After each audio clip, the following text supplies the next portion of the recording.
Hi, I'm Deke. Welcome to dekePod, my series of once every other weekly videos on computer graphics and digital imaging. This is my chance to do whatever I want, without the man saying, "But Deke, that has nothing to do with computer graphics or digital imaging." Anything I damn well please, including not saying the word jerks. And yet, I'm going to do today's episode, Photoshop and the Lost Undersea Channel. No, we are not looking for the secret passage to Atlantis or Flipper. We don't have the budget for that. Rather, I'm going to take an image that was captured underwater and correct its colors on dry land. In case you're thinking, what's the big deal? Colors are colors. No. Land colors, which are the ones you and I are used to, are different than sea colors, which the fish are used to. So if you show someone an uncorrected sea photo and they go, "Hey, that looks great," then get your ass to the surface because you're talking to a fish. Right gear, wrong vacation. Unlike your friend, I'm not a fish, but I am an advanced open water PADI certified diver. Earlier this year, I found myself in Honduras, Roatan to be exact. It's a beautiful island. When you're PADI certified and you're in Roatan, there's only one thing to do: strap on a tank and get the hell down. The good people at Olympus had loaned me a camera. This one right here. You wouldn't know it to look at it, but it's a toughie. You can drop it 6 feet on the pavement, even step on it if you want. It takes a booting and keeps on shooting. I came up with that. Better still, it goes underwater, 33 feet deep, which is great for swimming, snorkeling, free diving, but my average dive was 80 feet. This, not for scuba. My camera gets the bends.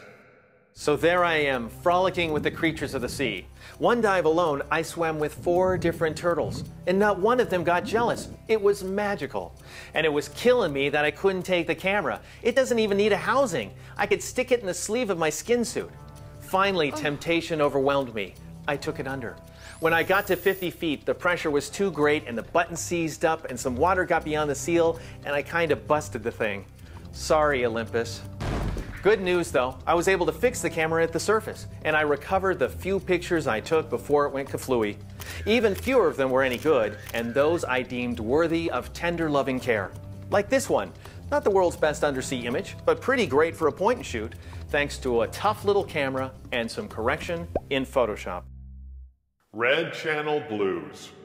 Here's my favorite shot. The dive master floating effortlessly inches above the seafloor. What he's doing, that's hard to do. Awfully murky photo though, and way too greenish blue.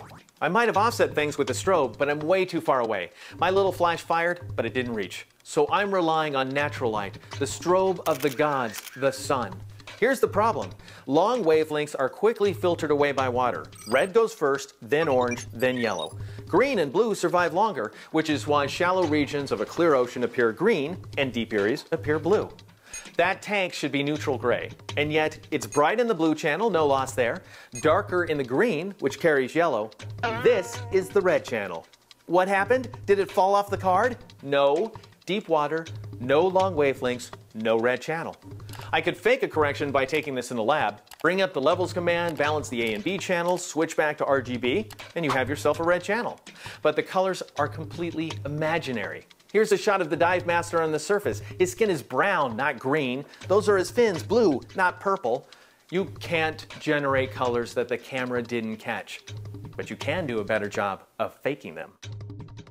Faking a lost channel. Back to the original RGB image. What we're going to do is use the information from the green and blue channels to synthesize the channel we don't have.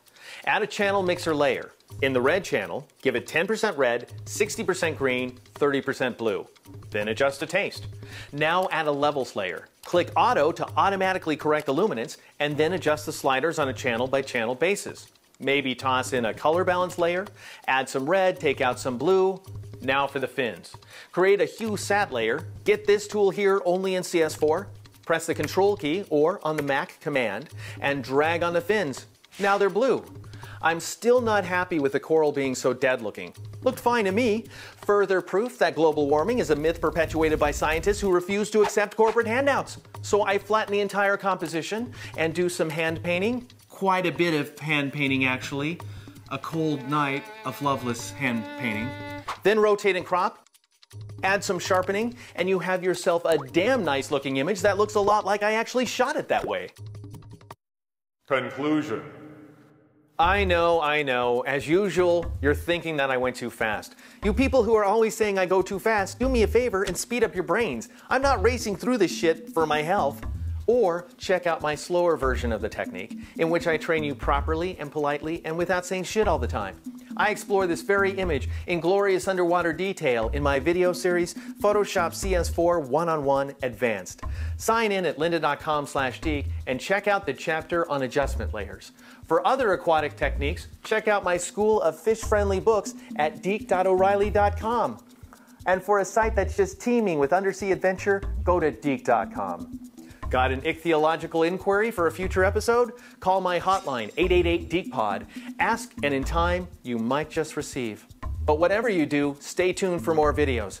I have lots more fluffy flotsam to float your floppy flippers here at dekePod.